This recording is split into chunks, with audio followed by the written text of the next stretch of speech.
427।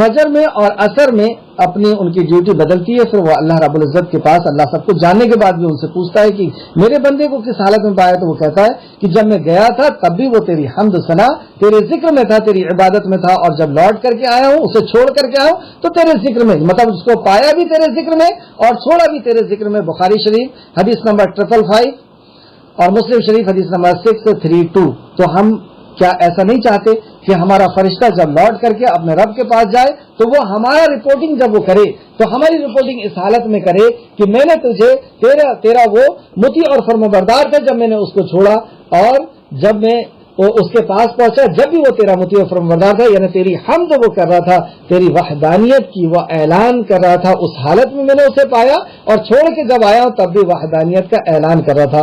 اب آپ کے لیے ایک ہوم ورک ہے کہ صبح اور شام کے جو اذکار کرتے ہیں اس کے الفاظ پہ آپ غور کریں گے، آپ غور کریں گے اور دیکھیں گے کہ واقعی سارے الفاظ توحید کے اس کے اندر ہوا کرتے ہیں، اور توحید کے وسیلے کے ساتھ آپ اللہ رب العزت سے دعا کرتے ہیں، اور اللہ رب العزت دن بھر کے لیے آپ کو سپورٹ کے اندر، ہم سب کو سپورٹ کے اندر اپنے رحمت کے اندر اللہ رب العزت سمیٹ دیتا ہے۔ تو یہ بھی ایک توحید کی برکت ہے۔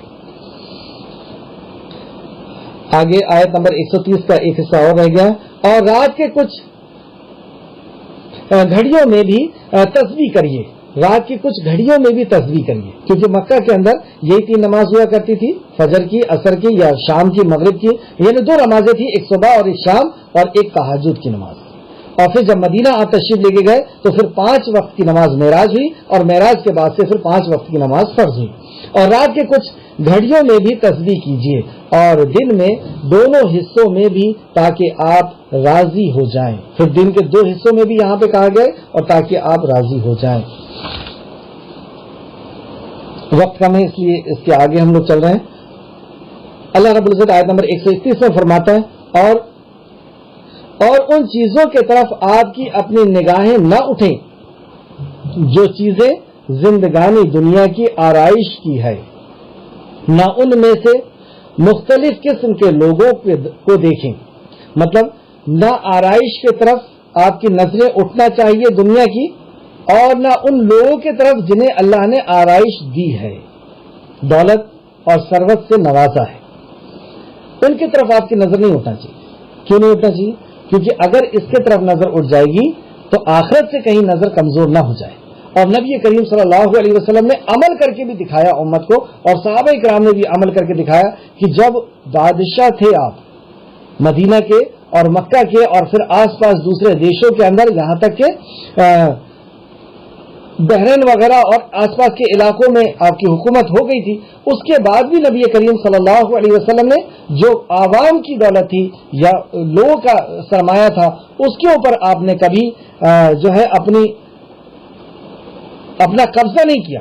جیسے آج دیکھتے ہیں بادشاہ جو ہوتا ہے تو ایسا لگتا ہے کہ بادشاہ جو ہے وہ پورے دیش کا مالک ہے، بادشاہ مالک نہیں ہوتا، بادشاہ خادم ہوتا ہے۔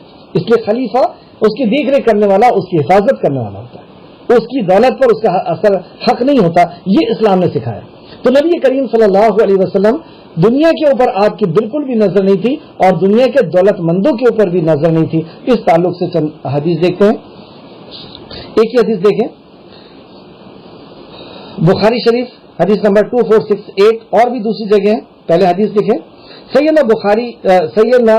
صحیح بخاری میں ہے کہ حضرت عمر بن خطاب رضی اللہ عنہ جب رسول کریم صلی اللہ علیہ وسلم کے پاس اس خیمے میں گئے جس میں رسول کریم صلی اللہ علیہ وسلم نے ازواج مطہرات یعنی امہات ہماری جو مائیں ہیں امہات المومنین سے الہ یعنی قسم کھانے کے بعد علیحدگی اختیار کر لی تھی۔ مدینہ میں جب نبی کریم صلی اللہ علیہ وسلم نے ازواج مطہرات سے علیحدگی اختیار کر لی تھی تو مدینہ کے اندر ایک کوہرام سمجھ گیا تھا کہ آپ نے اپنی بیویوں کو طلاق دے دی ہے، اور نبی مکرم ایک حجرے کے اندر تھے، اور اس حجرے میں عمر فاروق وہاں پہنچتے ہیں، اور وہاں پہ ایک حبشی غلام ہوتے ہیں، 3 بار اجازت مانگتے ہیں، آپ کو اجازت نہیں دی جاتی ہے، بار بار اجازت نہ ملنے کے بعد ممبر کے پاس آ کر کے بیٹھ جاتے ہیں، اور جو لوگ وہاں پہ تسبیح اور حمد و ثنا اللہ کی کرتے رہتے ہیں وہاں پہ روتے رہتے ہیں، تو وہاں پہ بیٹھ کر کے عمر فاروق بھی روتے رہتے ہیں، اور پھر بعد میں آتے پھر حبشی غلام سے کہتے ہیں کہ آپ اجازت میرے لیے مانگیے۔ آخر کار 3 بار کے بعد آپ کو اجازت دی گئی، اور پھر جب آپ اندر داخل ہوئے۔ میں یہاں پہ بتانا یہ چاہ رہا ہوں کہ عمر فاروق